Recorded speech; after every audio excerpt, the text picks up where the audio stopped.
Hello everyone! For today's video, ang pag-uusapan po natin ay yung Game 1 sa pagitan ng Ginebra at saka ng San Miguel Beermen. So, kung napanood niyo po yung Game 1, sobrang ganda po and exciting ng laro. So, nanalo ang Ginebra and kumbaga masasabi natin na nag-dictate ng laro is ang Ginebra. Umabot pa sa punto na lumamang ang Ginebra up to 19 points. And nanalo ang Ginebra. So, may mga nagsasabi na pagod daw kasi ang San Miguel kasi galing sila sa Game 5 sa versus Converge. And at the same time, nakasama pa raw yung 40 points ni Junmar plus 26 rebounds. So, technically, hindi naman nakasama yung 40 points ni Junmar Fajardo. Kasi in the first place, kung wala yung 40 points na yun, malamang Converge yung nasa semifinals at hindi ang San Miguel. Pangalawa, yung San Miguel, fatigue factor, yes, pwede nating consider na may fatigue factor kasi yan po is kumbaga physical game po kasi yan, and the more na mas mahaba yung preparation, the more na mas maganda. Yung iba namang team, mas gusto nila na tuloy-tuloy lang yung laro para hindi nawawala yung momentum. So in this part, well prepared ang Ginebra. So nakita po naman natin yung execution ng Ginebra. Kagandahan lang po kasi sa play ng Ginebra is motion. Wala pong ball dominant.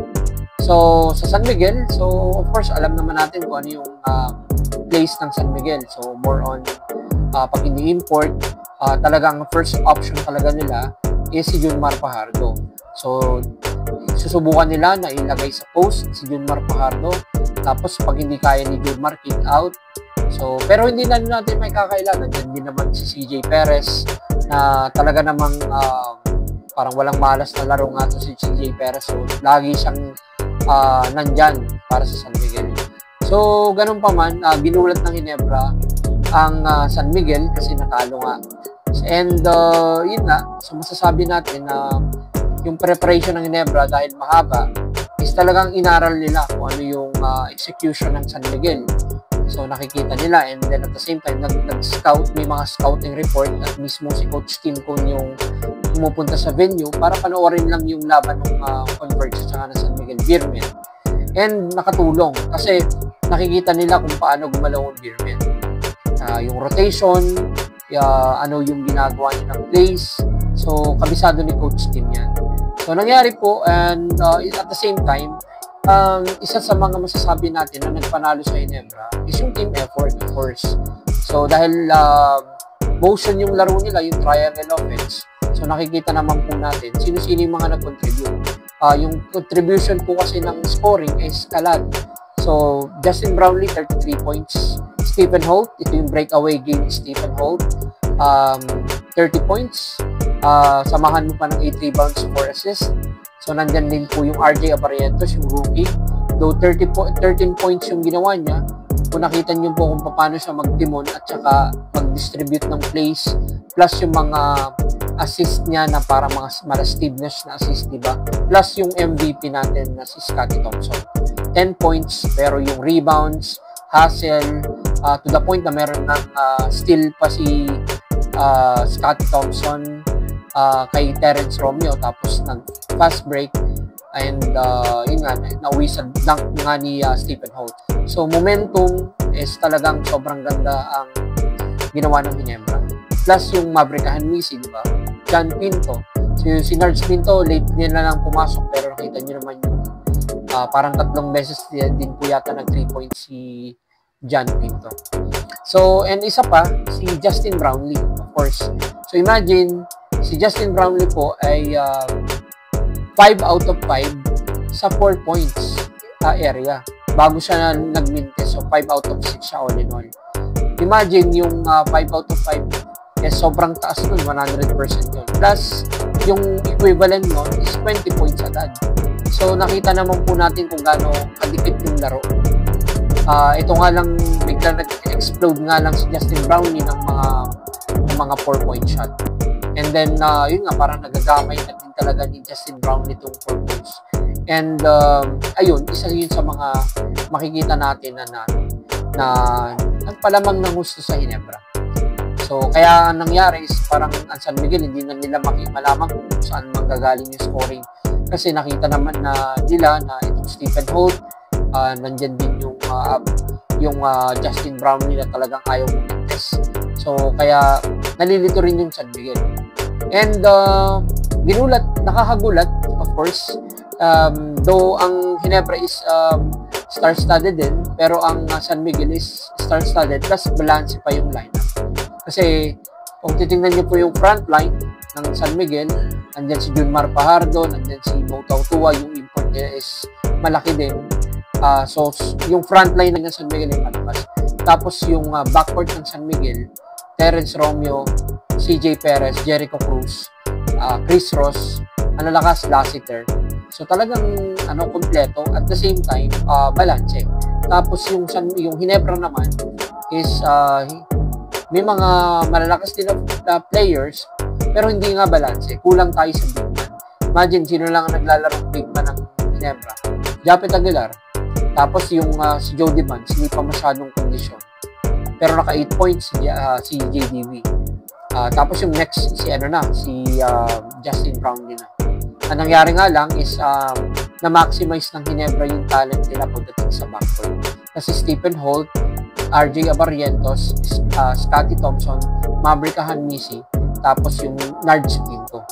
So hindi pa nga pumapasok din yung Bon Pesumel at saka si LA Tenorio. So parang sobrang puro guards nga ang Ginebra. Pero ganun pa man, na-maximize ng Ginebra, sila yung nag-dictate ng tempo ng laro. So kung hindi nila pinapayagan na ma-dominate ni Junmar, imagine, galing si Junmar Fajardo sa 40 points na converge. Tapos this game, 16 points lang si Junmar.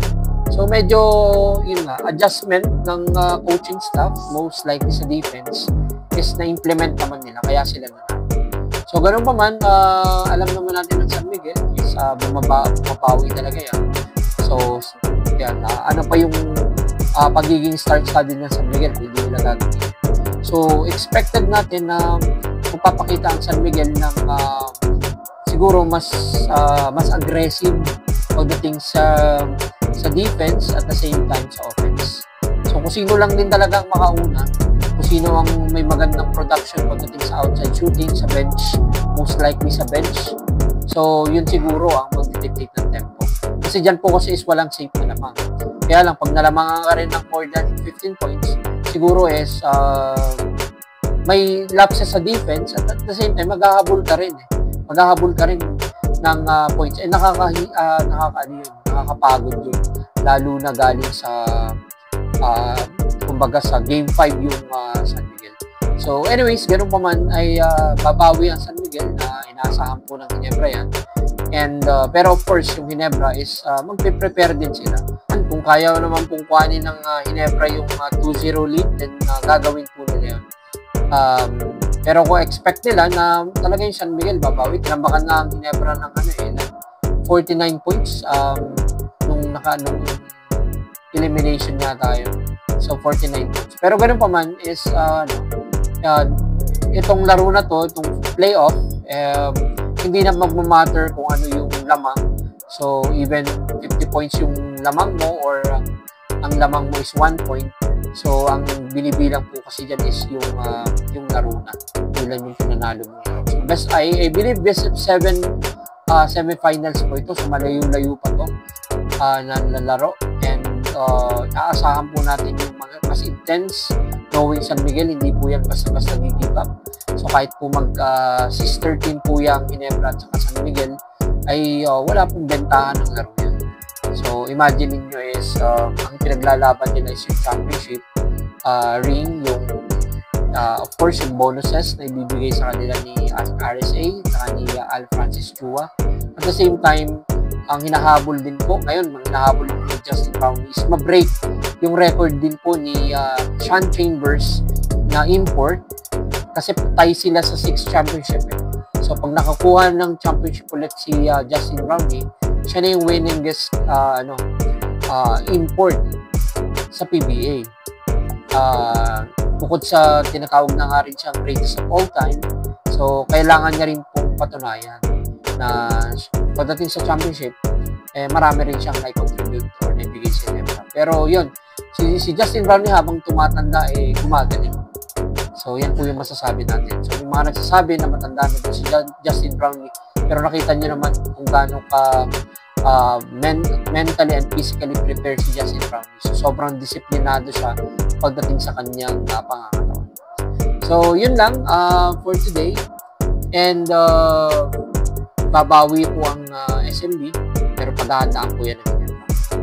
So, yun lang po muna, and then, mabuhay po kayo. Thank you for watching.